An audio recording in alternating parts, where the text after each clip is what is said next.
안디옥 교회가 금식하며 성령의 음성을 듣고 그 성령의 음성에 순종해서 바나바와 바울을 선교사로 파송하게 됩니다. 기독교 선교 역사상 첫 번째 선교사 파송이에요. 기념비적인 사건이라고 말할 수도 있을 것입니다.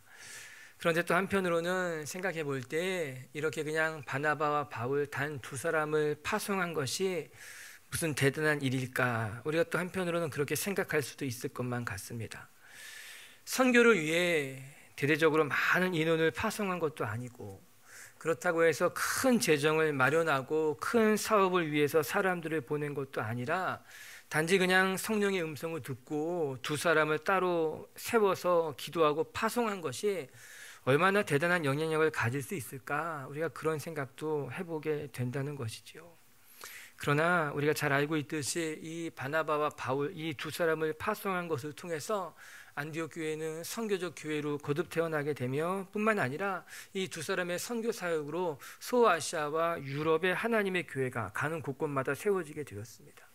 그리 밟는 땅마다 놀라운 역사가 나타났고 하나님이 함께 하시는 흔적들이 드러나게 됐고 수없이 많은 사람들이 이 두 사람을 통해서 예수 믿는 사람의 무리에 들어오게 됐다라고 하는 것이에요. 그것이 은혜인 것이죠. 말씀을 들여다보면서 우리가 다시 한번 깨닫게 되는 것은, 중요한 것은 얼마나 많은 사람이 함께 하는가, 혹은 얼마나 많은 재정이 준비되었는가가 아니라고 하는 거예요. 그보다 더 중요한 것은 이 일이 하나님이 기뻐하시는 일인가, 하나님이 원하시는 일인가입니다. 하나님의 음성에 순종하는 것이 더 중요한 일이라고 하는 거예요. 비록 적은 인원이라 할지라도 그들이 하나님의 음성에 순종한 일이라면 그 일을 통해서 하나님께서 역사하시는 것입니다. 보잘것없어 보이는 시작이라 할지라도 하나님이 함께 하시는 일이라면 그 보잘것없어 보이는 출발점에 하나님의 역사가 나타나고 그 마지막 종착점에는 하나님의 열매를 거두게 되어 있는 것이죠. 여러분, 아브라함의 출발도 시작도 보잘것없었습니다. 그는 본토진척 아비집을 떠나 하나님이 부르신 곳으로 출발하는 것, 그것이 전부였어요. 그러나 말씀에 순종한 아브라함을 통해서 이스라엘은 밤하늘의 무별같이 무수한 민족으로 다시 태어나게 되는 것 아니겠습니까? 요셉이 애굽으로 팔려갔을 때도 그는 한없이 초라한 비참한 인생일 수밖에 없었습니다. 그러나 그가 팔려간 그곳에서 하나님의 음성에 순종하며 살아가게 됐을 때 결국 그 팔려간 요셉을 통해서 애굽과 이스라엘이 기근으로부터 살아나게 되는 것이죠. 하나님이 그 팔려간 요셉을 통해서 애굽을 살리고 이스라엘을 살리고 중동 지역을 회복시키는 놀라운 축복의 통로가 된 것 아니겠습니까? 그럼 오늘 말씀도 들여다보시기 바랍니다. 단지 두 사람만 파송한 일이었지만 이 작은 시작이 이들이 내디딘 이 초라해 보이는 첫 발자국을 통해서 위대한 선교의 역사가 만들어가기 시작했어요. 안디옥 교회의 순종과 바나바 바울의 순종으로 말미암아 이방인들의 땅에 하나님의 교회가 세워지게 되고 하나님의 복음이 전해지게 되었다라고 하는 거예요. 사랑하는 성도 여러분 스스로를 초라하게 생각하지 않게 되기를 주님의 이름으로 축복합니다. 우리의 시작이 초라해 보일 수 있다 할지라도, 또 때로는 내 출발점이 아무것도 아닌 것처럼 보인다 할지라도, 우리가 하나님의 말씀에 순종한 것이라면, 하나님의 사인에 맞춰서 하나님의 음성에 순종한 발걸음이라면, 우리의 이 초라한 인생을 통해서 보잘것없어 보이는 그 출발을 통해서 하나님은 좋은, 놀라운, 아름다운 열매를 맺어가실 줄로 믿습니다. 저는 오늘 여기 이 배수연 선교사님 나와 계시지만 우리가 케냐로 이 정도 배수연 선교사님 보내면서 제 마음에 기도 제목이 있었던 거예요. 비록 단 두 사람을 케냐의 땅에 파송해 보이는 것처럼 보일지 모르지만 이 작은 발걸음을 통해서 하나님께서 빛의 교회 선교를 시작하시고 아프리카 케냐 땅에 더 나가서 전 열방에 하나님의 역사를 만들어 가실 것이라는 꿈을 꾸게 되고 바라보게 되는 것 아니겠습니까? 여러분들도 하나님 앞에 무릎을 꿇고 순종하며 하나님의 음성에 나아갈 때 전 여러분의 그 삶이 세상에 보기엔 초라해 보이는 모습이라 할지라도 하나님은 여러분의 그 깨끗한 마음, 음성에 순종하는 그 발걸음을 통해서 아름다운 역사를 만들어 가실 줄로 믿습니다. 오늘 우리가 함께 살펴볼 것이 바로 그들의 발걸음이에요.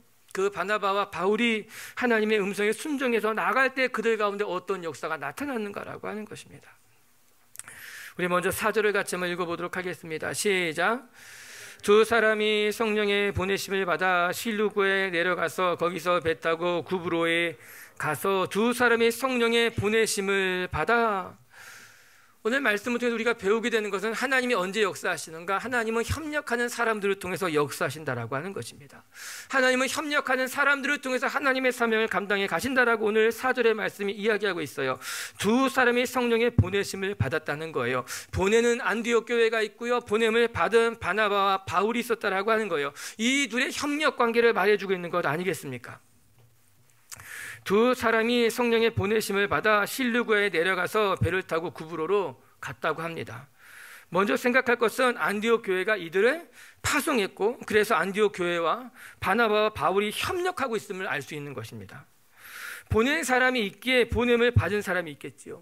물론 성령이 그들을 보낸 것이지만 그보다 그 음성에 순종해서 안디옥 교회가 그들을 보냈기에 그들은 보냄을 받아서 그들 가운데 하나님의 역사가 나타나게 됐다라고 하는 거예요. 우리가 지난주 안디옥 교회를 살펴보았지만 안디옥 교회는 참 다양한 민족들이 함께 모여서 하나님의 일을 감당하고 있었어요. 예루살렘 교회, 초대 교회의 기둥이었던 바나바가 그곳에 동참했었고요, 피부색이 전혀 달랐던 흑인 시몬이 함께하고 있었고요, 이방인이었던 구레네 사람 루기오가 있었고요, 또 그들 가운데 놀랍도록 귀족의 출신이었던 마헨나가 함께하고 있었고요, 과거에 예수님을 핍박했던 전력을 가지고 있었던 바울이 그들과 함께 교회를 세워갔다는 거예요. 이렇게 다양한 사람들이 함께 모여서 하나님을 예배했고 함께 기도하고 금식하며 하나님의 음성을 듣고 순종했을 때 그 교회에 하나님의 놀라운 역사가 나타난 것이죠. 전 그것 자체가 기적이라고 생각합니다. 이렇게 다른 사람들이, 다른 배경을 가지고 있는 사람들이 함께 모여 예배했다는 것 자체가 기적이고 놀라운 협력이 아닌가, 그렇게 생각해 보는 것이에요. 안디옥 교회는 다양한 민족들이 함께했고 다양한 배경을 가진 사람들이었지만 그들은 예수의 이름으로 하나가 되었어요. 예수의 부름 앞에 같이 기도하기 시작하고 같이 협력하여서 아름다운 공동체를 만들어갔더라고 하는 거예요. 여러분, 우리가 교회를 어떤 동질, 그룹, 집단으로 이해하면 큰 오해인 것입니다. 비슷한 직업을 가진 사람들의 모임, 비슷한 사회적 지위를 가지고 있는 사람들의 모임으로 이해한다면 우리는 교회를 전혀 이해하고 있지 못하는 거예요. 교회란 전혀 다른 사람들이 예수의 이름으로 함께 모여서 떡을 떼며 같이 기도하며 같이 협력하며 꿈꾸는 것이 교회라고 하는 거예요. 우리 교회만 해도 들여다보시기 바랍니다. 생각이 다른 사람도 있지만, 형편이 다 다른 사람도 있지만, 각자 다양한 직업과 다양한 꿈을 가지고 있지만, 그러나 예수 그리스도의 이름 앞에 같이 모여서 기도하며 같이 꿈을 꾸며 같이 협력하는 것으로 말미암아 빛의 교회라고 하는 공동체가 만들어가게 된다라고 하는 것이에요. 우리의 배경이 다를지 몰라요. 우리가 처한 형편이 다를지도 모르지만 우리는 같은 신앙 고백을 하면서 같이 기도하면서 같이 협력하면서 하나님의 꿈을 만들어가게 된다라고 하는 것이에요. 안디옥 교회가 그렇게 함께 합심하여서 하나님의 음성을 듣고 같이 합력하여서 바나바와 바울을 파송해서 함께 선교를 감당하는 것 아니겠습니까? 이렇게 보내는 자가 있었고 보냄을 받는 자가 있었던 거예요. 이 보낸 자와 보냄을 받은 자들이 하나가 되는 것을 통해서 하나님의 성교가 온전하게 만들어져 가게 됐다라고 하는 것이죠. 여러분, 기억해야 될 것은요, 하나님은요 하나님의 일을요 같이 꿈꾸고 같이 기도하게 하는 것으로 말미암아 협력해서 만들어 가시는 분인 줄로 믿습니다. 그뿐인지 아십니까? 5절에 보게 되면요 또 다른 협력이 나타나게 돼요. 5절도 읽어볼게요. 시작. 살라미에 이르러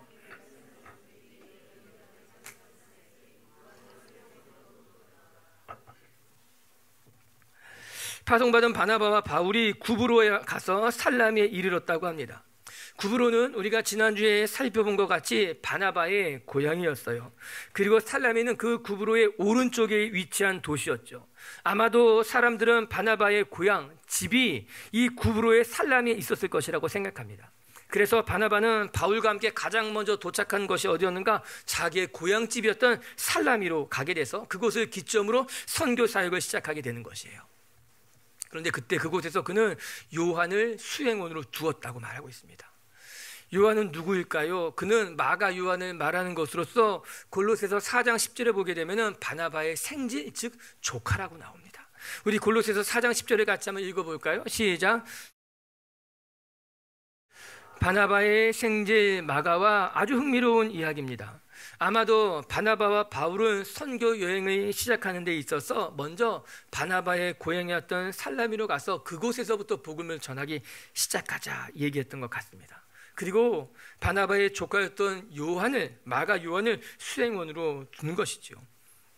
우리는 여기에서 바나바와 바울이 요한이라고 하는 또 다른 동역자를 세우는 것을 통해서 그들의 사역을 펼쳐가는 것을 보게 되는 것이에요. 바나바의 요청으로 요한이 구브로 전도 여행을 동참한 것 같습니다. 여기서 수행원으로 두었다라고 말한 것을 보면 요한이 이 두 사람의 전도 여행을 적극적으로 도와준 것만 같아요. 요한은 아마도 나이가 더 젊은 사람으로서 그의 역할은 구브로에서 바나바와 바울의 사역에 불편한 일이 없도록 일꾼처럼 돕는 일 같습니다. 그렇기 때문에 성경 그를 가리켜 수행원이다, 수행원처럼 그들을 도왔다라고 이야기하고 있는 것 아니겠습니까? 이건 역시 바나바와 바울의 협력인 것과 동시에 바나바와 바울의 또 다른 동역자 요한이 함께한 것으로 말미암아 합력해서 구브로의 사역을 감당하는 것을 보여주고 있는 것 아니겠습니까? 하나님의 사람들은요, 하나님의 일을 감당함에 있어서 자기 생각대로 하지 않고 하나님의 계획대로 할 뿐만 아니라 자기 혼자 감당하는 것이 아니라 하나님의 사람들과 함께 감당한다라고 하는 거예요. 서로의 필요를 돕고 채울 뿐만 아니라 같이 꿈꾸고 같이 기도한다라고 하는 것이에요. 저는 요한이 이 전도여행에 동참하는 것을 통해서 바울과 바나바가 큰 위로를 얻었을 것이다. 젊은 사람 요한이 함께하는 것을 통해서 그들은 큰 도움을 받았고 큰 이득을 얻었을 것이 분명했다 생각하게 되는 것이에요. 여러분, 둘이 하나보다 낫고 셋이 둘보다 낫다라고 하는 것이에요. 바나바와 바울이 함께 했을 때보다 젊은 사람 요한이 동참한 것으로 말미암아 그들의 사역은 더 힘을 받았고 더 힘있게 앞으로 전진할 수 있었던 것 아니겠습니까? 혼자 감당할 줄 아는 사람이 있고요, 둘이 함께 감당할 수 있는 사람이 있어요. 혼자 감당할 줄 아는 사람은 그냥 그 혼자만의 능력이겠지만 둘이 감당할 줄 아는 사람은 두 사람의 능력이 된다라고 하는 거예요. 아무리 탁월한 한 사람이 있다 할지라도 그 사람이 다른 사람과 협력할 줄 못한다면 그 사람은 아무리 탁월해도 한 사람의 역할밖에 감당하지 못하지만 두 사람이 협력할 줄 안다면요, 그 사람은 두 사람의 일을 감당하게 되는 거예요. 다섯 사람과 협력할 줄 아는 사람은 다섯 사람의 일을 감당할 수 있는 사람이 되고, 열 사람과 협력할 줄 아는 사람은 열 사람과 열매를 맺게 되는 것이 협력의 능력이라고 하는 것이에요. 이 삼각경기라고 들어보지 않았습니까? 사람이 둘이면 다리는 넷이겠죠. 그런데 삼각이 됐다라고 하는 것은 두 사람의 다리를 묶어서 하나로 만들었던 것 아닙니까? 이 게임은 다리를 한쪽씩 묶고 함께 달려가는 것인데 호흡이 필요한 것이지요. 호흡만 맞추는 것이 아니라 속도를 맞춰야 되고 박자를 맞추게 되고 그렇게 폭을 맞추는 것을 통해서 넘어지지 않게 목적지에 다다라는 것이 2인 삼각경기 아니겠습니까? 처음은 불편할지 모르지만 점차 익숙해지는 것에 따라서 보폭이 맞아지고 발걸음이 맞아지고 호흡이 맞아지고 아름답게 한 쌍이 되어져 가는 것 아니겠습니까? 우리 미치교회 성도 여러분들은 바나바와 바울이 협력했던 것처럼 그들이 요한과도 협력한 것처럼 2인 삼각으로 함께 협력하는 것을 배워나가는 하나님의 사람들이 되길 주님의 이름으로 축복합니다. 하나님의 사명을 여러분이 혼자 감당하려고 하면요, 여러분 혼자 열매밖에 맺지 못하지만 하나님의 일을요, 둘이 감당하면 두 사람의 능력이 나타나는 것이고 5명이 감당하면 5명의 능력이 나타나게 될 줄로 믿습니다. 노를 저어본 사람은 아실 거예요. 혼자 젓는 것보다 둘이 젓는 것이 더 빨리 나가게 된다는 것이에요. 둘이 젓는 것보다 넷이 젓게 되면요, 더 배로 앞으로 나갈 수 있게 된다라고 하는 것이에요. 우리 인생에 하나님의 사람을 붙여준다고 하는 것, 우리가 합력하고 협력하는 법을 배운다라고 하는 것은 우리 안에 하나님의 능력을 경험하게 되는 놀라운 통로고 놀라운 길인 줄로 믿습니다. 여러분, 가정 안에서도요, 엄마 혼자 기도하다가요, 아빠가 같이 기도하게 되면요, 기도하는 분위기가 달라지게 되어 있는 거예요. 엄마 혼자, 여자 혼자 열심히 기도하다가 아빠가 깨닫고 기도하게 되면 그 가정의 분위기가 달라지는 거예요. 그러다가요, 자녀들이 기도에 같이 합하게 되잖아요. 자녀들이랑 같이 기도하게 되면요, 그 가정이 변하게 되는 거예요. 놀라운 기도의 불길이 그 가정 가운데 일어나게 돼 있다라고 하는 거예요. 엄마 혼자 기도하는 게 아니에요. 배우자랑 같이 기도해야 되는 거예요. 배우자랑 같이 기도하다가 자녀들이 같이 기도하게 되면 능력이 나타나게 되는 거예요. 여러분들도 기도할 때요, 부모님께 통화해야 되는 거예요. 우리 같이 기도하자, 엄마. 자녀들에게 연락해야 돼. 우리가 같이 기도해야 되겠다. 가정을 위해 내가 같이 기도해야겠다. 그렇게 됐을 때 혼자의 기도가 둘의 기도가 되고 넷의 기도가 되고 한 가정의 기도가 되고 나라의 기도가 되어서 하나님의 역사가 나타나게 될 줄로 믿습니다.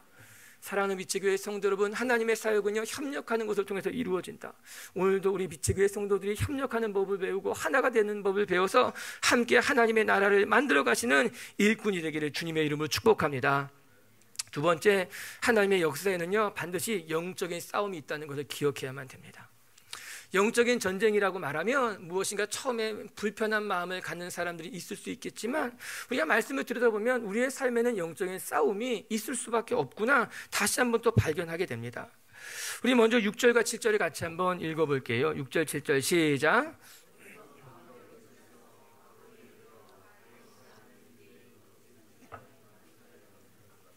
그가 총독 서기오 바울과 함께 있으니 서기오 바울은 지혜 있는 사람이라. 복음을 전하는 일이 결코 쉬운 일이 아니었습니다. 바울의 1차 선교 여행의 첫 번째 사건이 무엇이었는가?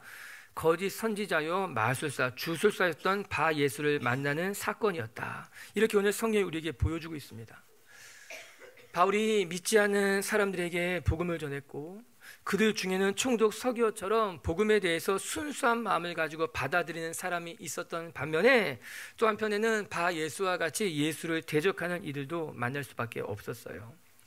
오늘 우리가 두 종류의 사람을 보게 됩니다. 아니, 오늘 본문에 크게 세 종류의 사람이 등장해요. 첫 번째는 바나바와 바울로서 하나님의 말씀에 힘쓰는 사람이 등장하게 됩니다.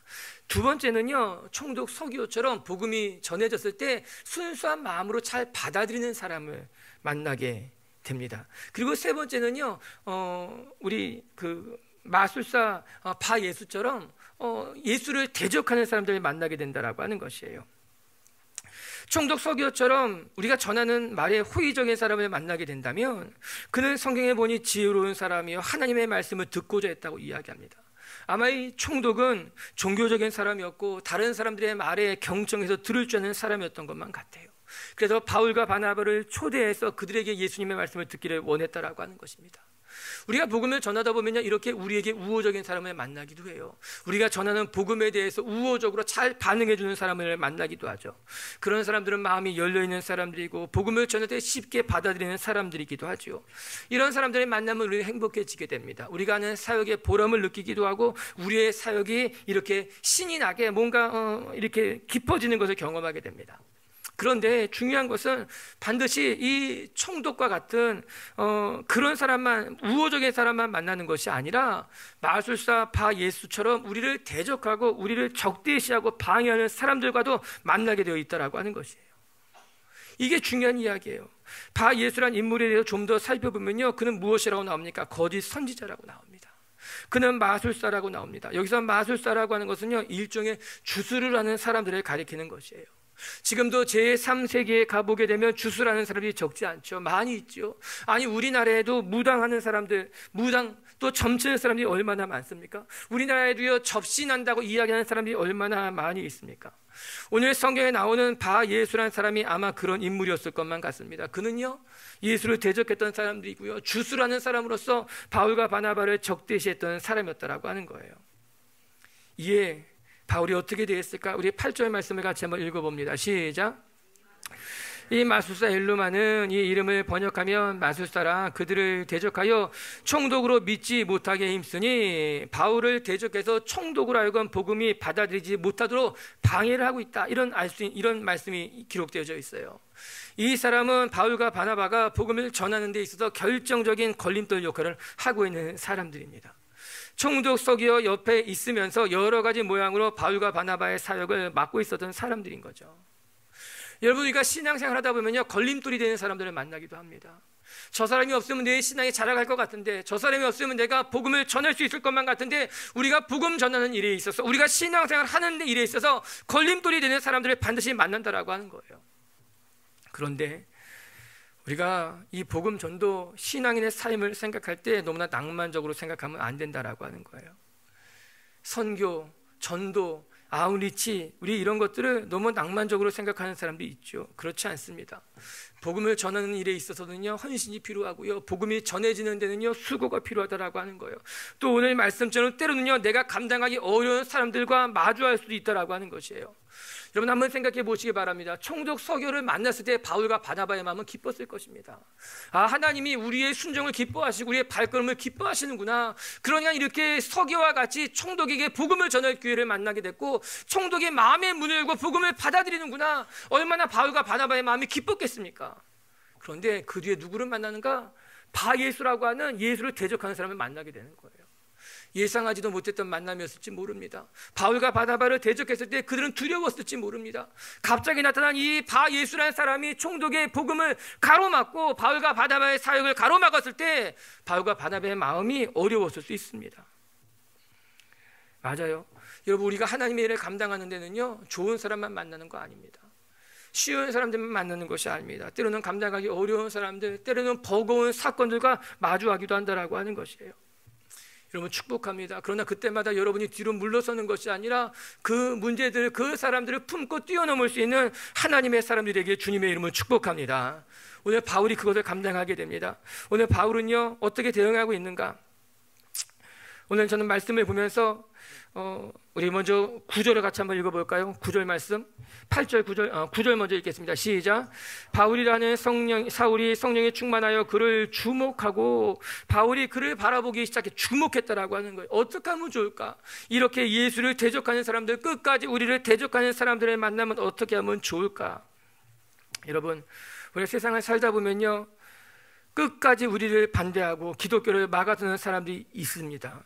우리는 그들 앞에서 어떻게 대응하고 어떻게 반응하면 좋을까요? 전 예수님의 말씀이 절로 생각이 났습니다. 마태복음 10장을 보게 되면은 예수님이 12명의 제자들을 불러서 그들에게 더러운 귀신을 쫓아내는 능력을 주시고 모든 병과 약한 것을 고치는 권능을 주시면서 세상을 파송하는 장면이 나오게 됩니다. 우리 10장 1절을 같이 한번 읽어볼까요? 시작.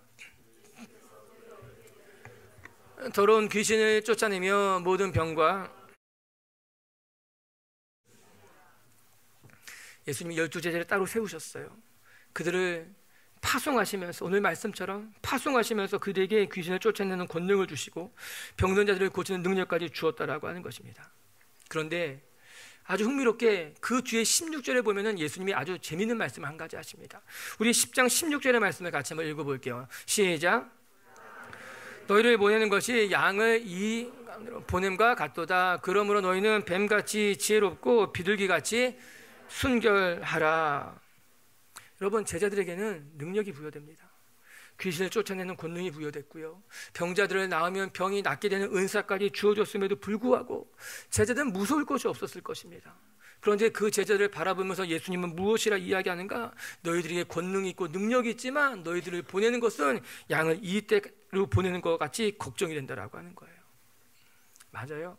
사랑하는 성도 여러분, 우리에게 능력이 있고요, 우리에게 기적이 일어나고요, 우리에게 힘이 있다 할지라도요, 우리의 삶에는 우리는 양이 이때와 가는 것 같은 어려운 이들을 만날 수밖에 없더라고 하는 것이에요. 여러분이 예수님을 잘 믿고 여러분이 신앙의 말씀에 순종하며 살아간다 할지라도 우리가 살아가는 삶의 자리는요 양이 이리떼 속으로 들어가는 것과 똑같다라고 하는 거예요. 때로는 나를 반대하는 사람을 만나기도 하고요, 하나님의 사역을 거역하는 사람들을 만나기도 하며 내가 감당할 수 없는 여러 가지 사건들과 마주할 수밖에 없다라고 하는 거예요. 그렇기 때문에 주님이 말씀하시죠. 너희가 뱀처럼 지혜롭고 비둘기처럼 순결해야 되겠다.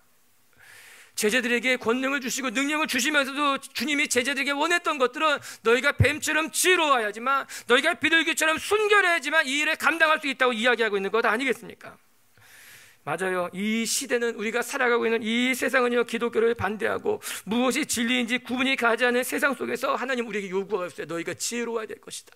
너희가 지혜롭게 생각하고 지혜롭게 말하고 너희가 순결하게 살아가야지만 비로소 하나님의 능력이 너희 가운데 나타날 것이라고 이야기하고 있는 것 아니겠습니까? 전 여러분의 삶에 하나님의 지혜가 있어서 감당하기 어려운 사람들을 만날 때, 감당하기 어려운 사건들과 마주하게 됐을 때 그것들을 능히 이길 수 있는 하나님의 능력이 있게 되게 주의 이름을 축복합니다. 바울이 어떻게 감당했는가? 10절을 같이 한번 읽어볼게요. 10절 시작.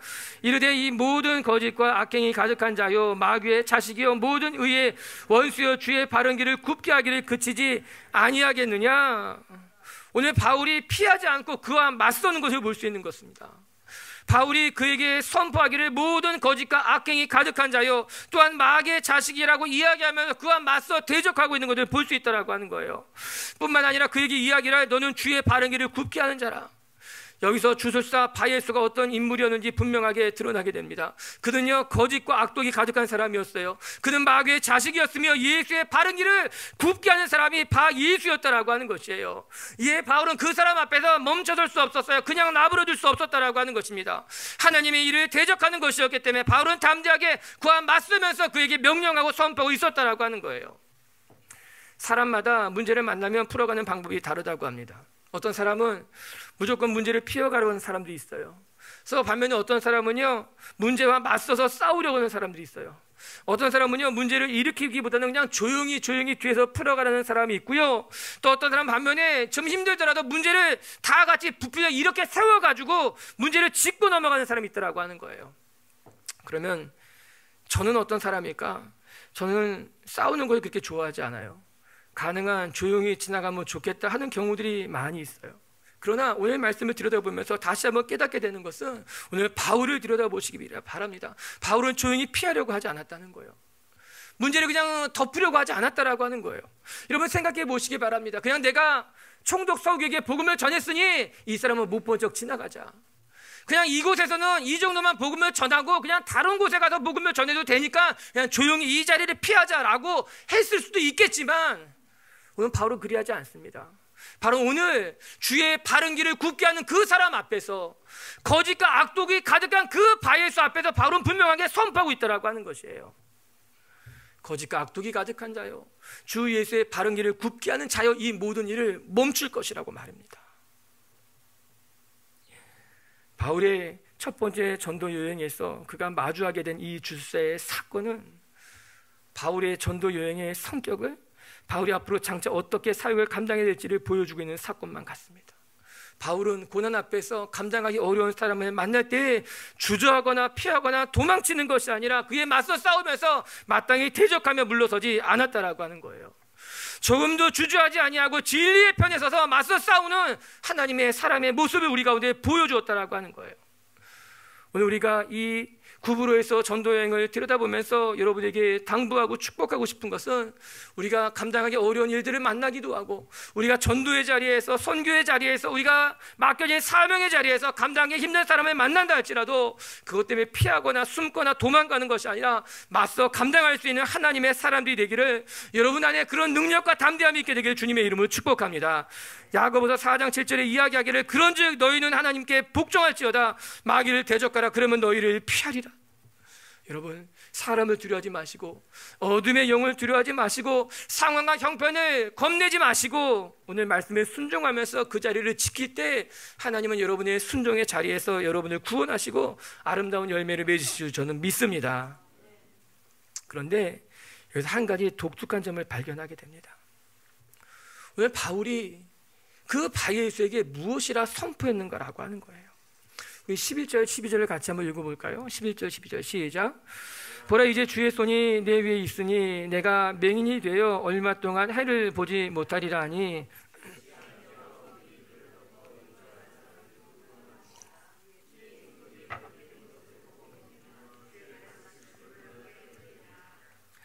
바로 그에게 외치기를 주의 손이 내 위에 있으니 내가 맹인이 되어 얼마 동안 해를 보지 못하리라. 저는 오늘 이 바울이 예수를 대적했던 바예수에게 선포한 말씀으로부터 바울이 그가 다메섹 도상에서 예수님을 만났을 때의 사건과 매우 유사하다는 것을 발견하게 됩니다. 아니 어떻게 보면 바울이 예수님을 만나기 전 예수님을 대적했던 그 모습과 지금 주술사요 바예수였던 그가 예수를 대적했던 그 모습이 둘이 나란히 마치 쌍둥이처럼 함께 닮아 있다는 것을 보게 되는 것이죠. 그리고 나서 바울이 무엇이라 그에게 선포하고 외치고 있었는가 하면 바울은 그 다메섹 도상에서 예수를 만나게 되자 예수의 손이 그와 함께해서 바울의 눈이 어두워졌고 결국 그의 눈에 비늘 같은 것들이 벗겨져서 새로운 인생이 시작된 것 아니겠습니까? 바울도 이 바예수라고 하는 거짓 주술사를 총독 서기로부터 떼어놓으면서 그가 이 주술사에게 선포했던 것은, 외쳤던 것은 내가 다메섹 도상에서 경험했던 것과 같이 주의 손이 지금 내 머리 위에 있어서 너의 눈을 잠시 어둡게 하지만 다시 너도 나와 같이 눈에 비늘이 벗겨져서 주 예수를 다시 바라볼 수 있는 인생이 되길 원한다고 이야기한 것은 아닌가, 그렇게 바울의 마음을 추측해 본다라고 하는 것이에요. 그래요. 어쩌면 이 말씀은 가정일 수 있을지 모릅니다.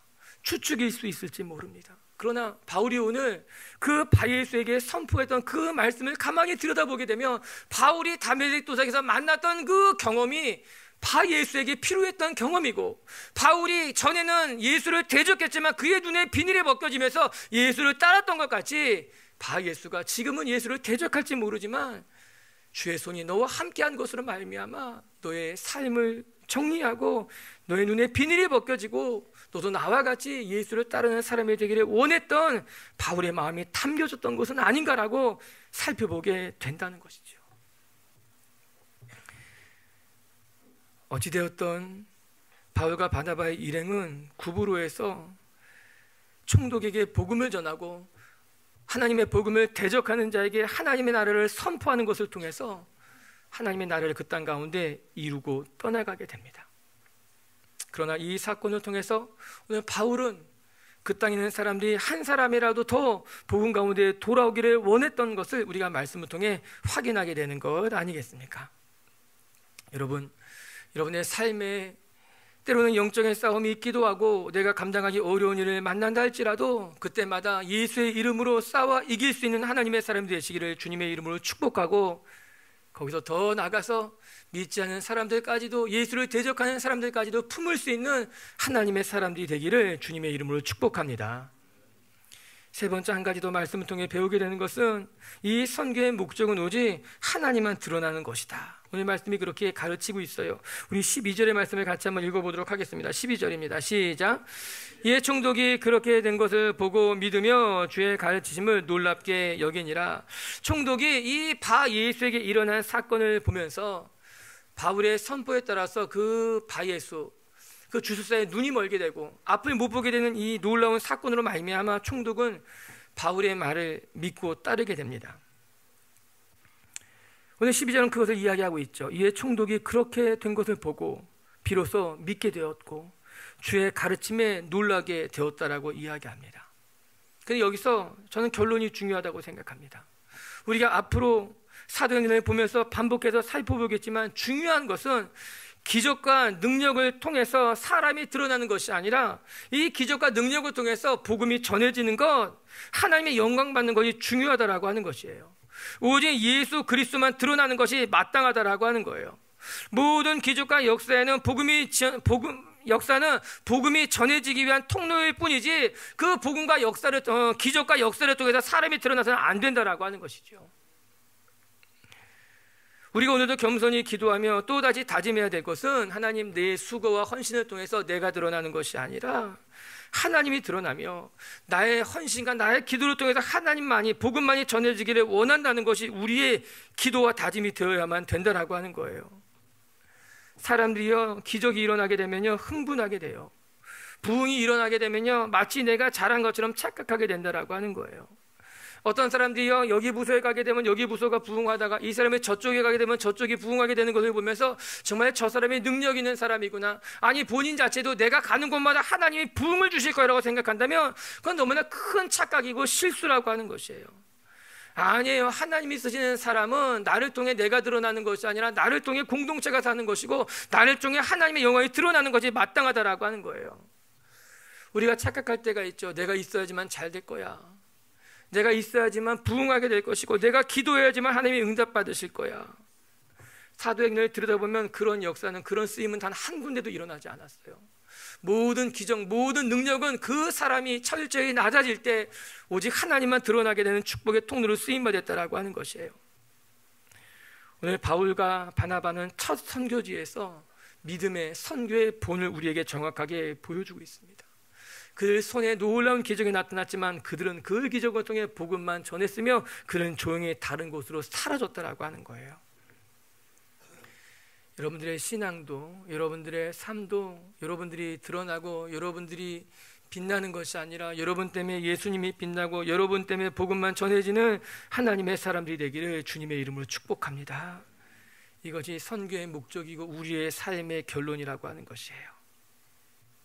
사랑하는 빛의 성도 여러분, 바나바가 바울이 첫 선교 여행지, 첫 선교지에서 바예수라는 사람을 만나 그를 또 총독 서기오 바울을 만나서 그에게 복음을 전하는 것이 오늘 우리가 묵상하게 되는 말씀인 거예요. 저는 이 말씀을 통해서 우리 빛의 성도들도 여러분이 가는 곳마다 복음을 전하고 가는 곳마다 예수님이 드러나는 분들이 되기를 주님의 이름으로 축복합니다.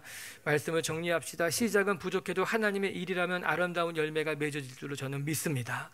안디옥 교회가 바나바와 바울 단 두 사람을 보낸 것이 초라해 보일지는 모르지만 안디옥 교회가 하나님의 음성에 순종하고 바나바와 바울이 하나님의 말씀에 순종했을 때 이 초라해 보이는 시작을 통해서 선교 역사가 시작됐다라고 하는 것이에요. 여러분의 삶이 때로는 초라해 보일지 모르지만 또 때로는 아무것도 아닌 것처럼 느껴진다 할지라도 우리가 하나님의 말씀에 순종한다면 우리의 삶을 통해 하나님은 초라한 인생을 통해서 하나님은 아름다운 역사를 만들어 가실 줄로 믿습니다. 첫 번째 기억합시다. 하나님은 언제 역사하시는가? 협력해서 하나님의 사명을 감당할 때 하나님의 역사가 드러난다라고 하는 거예요.